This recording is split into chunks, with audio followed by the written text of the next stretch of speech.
working with government. You wait to be invited. Right, good morning everybody. Good morning. Good morning. How are you guys feeling? So good. Okay, I'm going to do what we do with kids, which is we're like, show me with one hand on a scale of 1 to 5 how you're feeling, with 5 being great and 1 being eh. Okay, I'm glad it didn't take you long to decide. I even have somebody that, she's doing this. I'm like, yes. So I'm going to walk you through what is a network, but I'm going to tell you a little bit about myself first, because then you'll get context. Sorry to guys over here, because the focus of today is the ladies over here. So please forgive me if I look like I'm talking to them. So let me just say my highs. How are you? Good to have you. Thank you for coming. Our conversation is over. Sawa.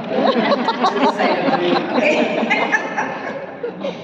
Right, okay, so I'm the chairperson of New Faces, New Voices. Okay? So in line with the message that Andia has given you, and what she's talking about is really driven around unleashing the change that women are capable of.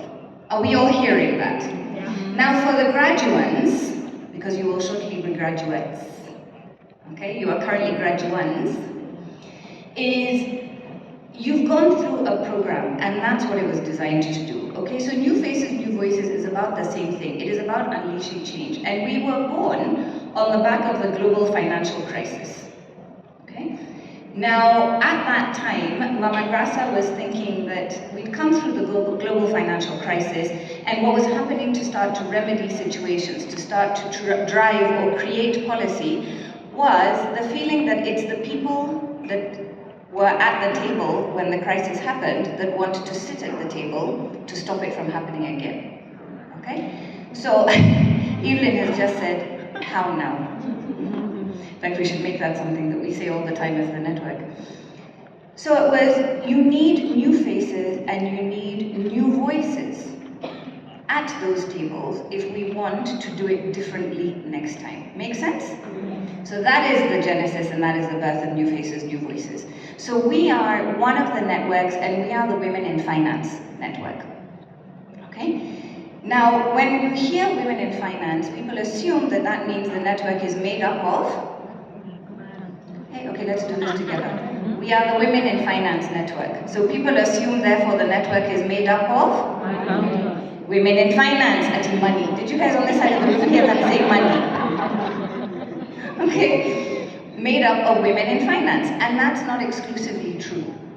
So what the network is it is literally made up of a group of believers, right? We believe, so we've drunk the Kool-Aid, we believe in the possibilities. We believe that through the finance sector, we can create change. We can drive greater access to finance. We can drive changes in credit assessments.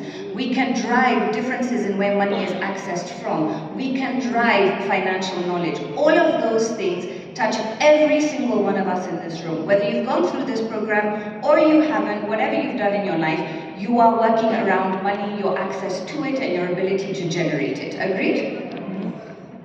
Oi. Yes. Yes. Thank you. Okay. So that is really what it is a group of believers. So we work across different sectors. The trustees are made up of people that work in agriculture, people that work in finance, people that work in media. Okay? So it is a group of believers. Now what that means is that as a network, the minute every single one of you started this program and actually pressed the application button, we believed that you could. Okay? Wow. Now that is something I want to sit with you, is that one of the things that as a network we believe is that we believe you can. All right? And some of it is just about the opportunity. So as New Faces, New Voices, what is it that we do? Our core thing is programming. So we will deliver and implement programming that speaks to one of our 3 pillars. Our 3 pillars are DEI, which stands for... Okay, diversity, equity, and inclusion. Okay, some people say equality. Now you'll go and Google the difference in the meanings of the 2 words, and you'll see that we have evolved from equality to equity. Okay, feel free to use your data bundles now to check the difference. So we have 3 pillars. One is DEI. Okay, so around there what we're doing is a lot of advocacy in that agenda. So we're creating data, we're doing research, we're releasing that so that you can create evidence-based conversations that drive the DEI agenda. We want, and it's true, Evelyn said earlier, I do sit on boards. Okay, I sit on corporate boards, I have sat on parastatal boards, I have sat on advisory boards and still do, I have sat on non-profit boards. I have chaired boards, okay? But we need more women to be doing that. Okay, we really need more women to be doing that. But to drive conversations, people want data, so that we get away from feelings to facts. Okay? Then you start looking at what does our data look like? What does the gender pay gap look like? How many women are in senior leadership? How many women are on boards? Because we used to measure how many women are in the organization. And what did that data used to tell us? That generally, organizations were generally what percentage? 60-40, it was usually about half, 55-45. Okay? But that sounds great until you look at the layers within the organizations. What do you think happens? What shape is it? You can show me with your fingers. What is the shape of the structure of where women are the most and where they're the fewest? It's a triangle, which means we're many over here. We're very few over here. Okay? Now that means that each of us, and let me make this very clear to the women in the room, as you rise, you know you rise as a gender. Please never forget that. You will go into a room and you appear first as a gender. Second, as yourself. That's just the way it is. Okay? So you will get comments around, oh yeah, women react like this. Women are classified as emotional. When men exhibit the same behavior, they're classified as passionate. Okay? See what I mean? Yeah. Women are classified as aggressive. When they exhibit a particular type of behavior, men are classified as assertive. Okay? Or ambitious. So that is why I'm saying you go into a room as your gender. So that is why we do DEI. And to all of these women here, Andia talked about it. Do not rise alone. Because you go first and represent your gender. So I'm always acutely aware of that when I sit at any table. Any table, because I have one job, which is to make the path of the woman behind me easier than the path I have walked myself. One job. Repeat with me.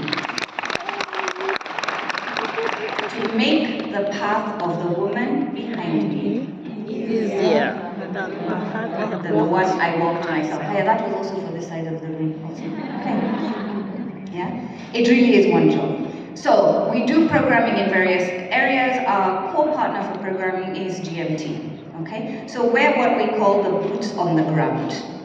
Yeah? Vitu kwa ground ni? Different. So, we are the boots on the ground. We understand the context. We understand what is going on. We have also worked in our DEI work with organizations like Kenya Institute of Management, Kenya Association of Manufacturers, Kenya Private Sector Alliance, okay? APSA, Women Win. We've worked with multiple organizations across different elements of DEI and across different elements of building entrepreneurs.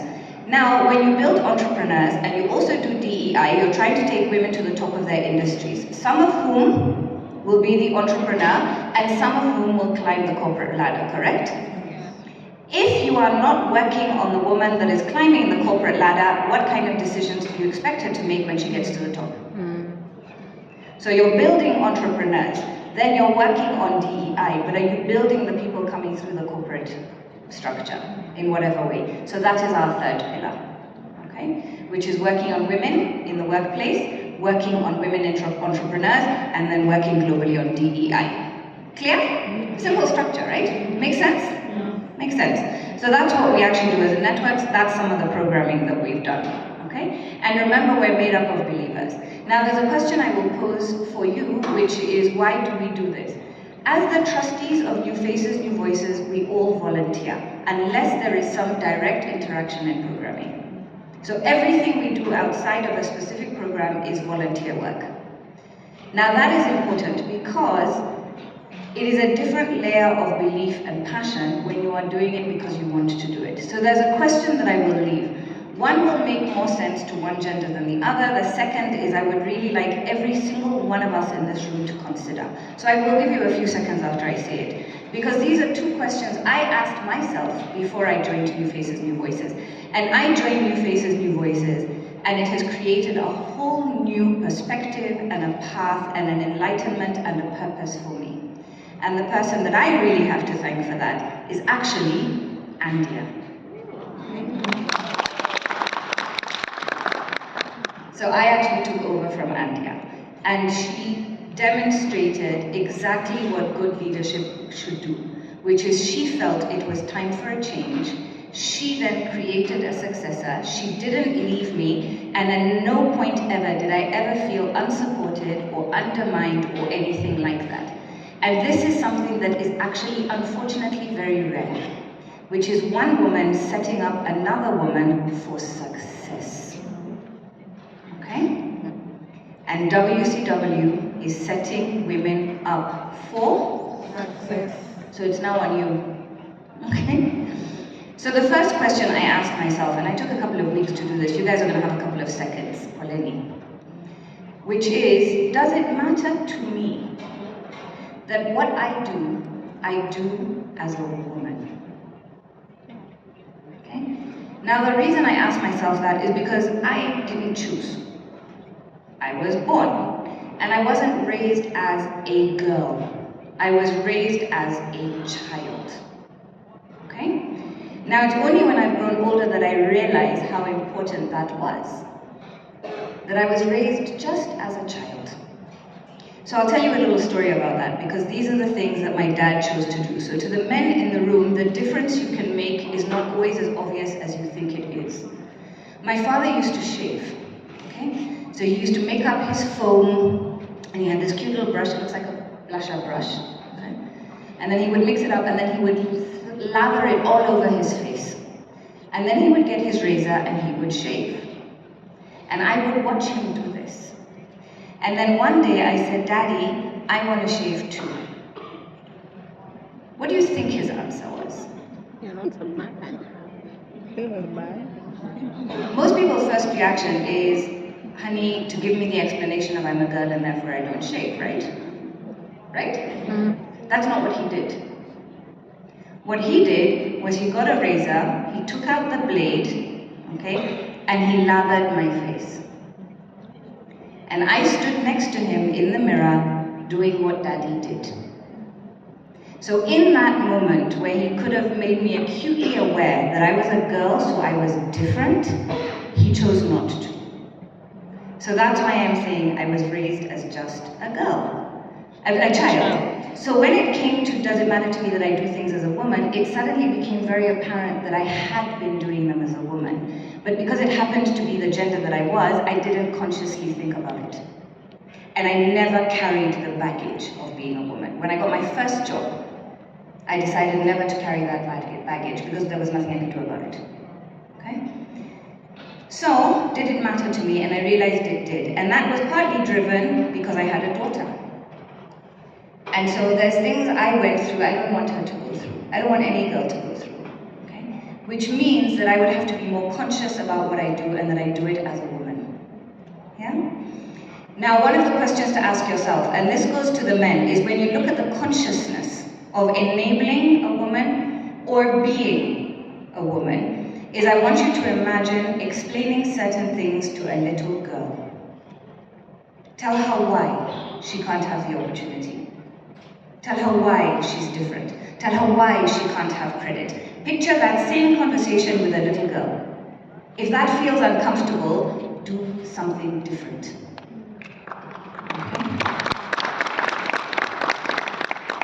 The next question for yourself is, does it matter to me that what I do as an African? Again, I was born under the flag. So I just was. I had the privilege of not having to choose. I turned 18, I got an ID. I was a kid, I got a passport. Do you know what I mean? And on the front of my passport it said Kenya. Yeah, government of Kenya. So I never really thought about it. I had the privilege of being able to be an African, and like Andia said, there is no better time to be an African and no better time to be an African woman. There really isn't. But do you feel it? Do you want it? Do you care about it? Do you want to change it? Or will you flee at the first opportunity? Yeah? And in these times that the country is in, that question comes to the front of your mind a lot more consciously than it would before. Yeah? So those are the two questions that I'll leave with you, and Evelyn's going to start doing this for you just now. Okay? I would imagine. Now, why does a network actually matter to an organization like GMT? Number one, we're boots on the ground. Okay? Andia said it. She said the support and the agency. Those were her words. Because we are here all the time. The network is here all the time. The work we do is exclusively focused for the benefit of this country. We success transfer because we have what we call a sisterhood. So in fact, just in a conversation earlier, I said, that's possible because I can speak to my sister. I didn't mean my biological one. I meant my sister in another country. Okay? So we have a sisterhood across this continent. We're in 20 countries.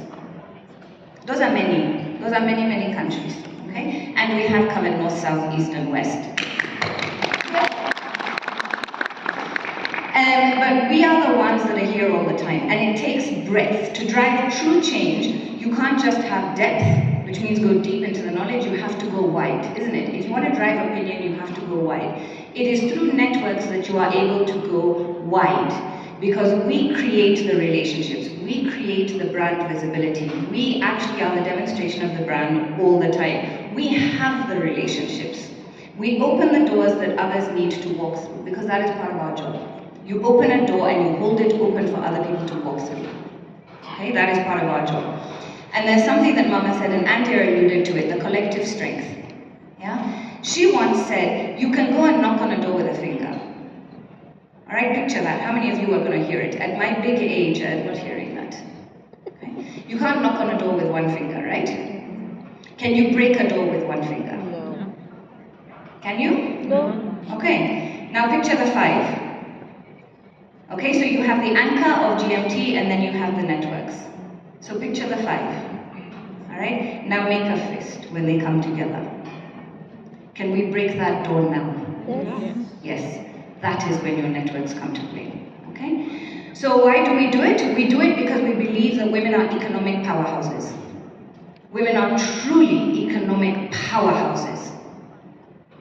When we measure GDP, we don't measure it per gender because women often go under a different category. It's like when you're in the market and you're sending M-Pesa to somebody, yeah? And then you're looking at her and you can see her very clearly, and then it comes up as Godfrey on the M-Pesa. And then you say, Lakini mama inasema Godfrey, and she goes, Okay? The economic powerhouses that we are underutilized capacity and competence in our country and on our continent. Okay? We are underutilized and we have huge potential that just needs to be unleashed. But the first thing is we have to believe that we have that potential. So each one of you, by finishing the program, you've got it. Show others how to see it, believe it, feel it, and then live it. Okay? Then, this is the simple reason. Oh, it's Juliet that's coming. Guy, okay, 1 minute.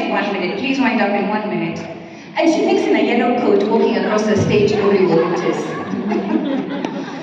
So the last thing is, we do it because equity is just the right thing to do. Equity is just the right thing to do. Okay? So the things that I will leave with you, remember I've now got about 50 seconds. Are you listening really keenly? Because I've now got 45. Okay? My advice to you first, know thyself. You've been through part of that, never forget who you are. Okay? Know thyself. Know what you're capable of, know what your limitations are, and then fix them. Anchor in yourself. This world will shake you. It will shake you. If you are not anchored in yourself, you will blow. And it will break you. Okay? So make sure you anchor in yourself so that when you are shook, you are not broken. Yeah? And always ask with an opportunity, why not? Why not? Don't ask why. Why makes you look at something small? Why not makes you look at something big? Okay? Ask yourself why not, do not ask yourself why. Then ask yourself, and why not me? Who said that opportunity is not for you? Who said that idea is too big or too grand or not for you? Why not me? And then the last thing that I would tell you, okay, is all of you, go forth and change, drive, and deliver for yourselves and your gender, and congratulations.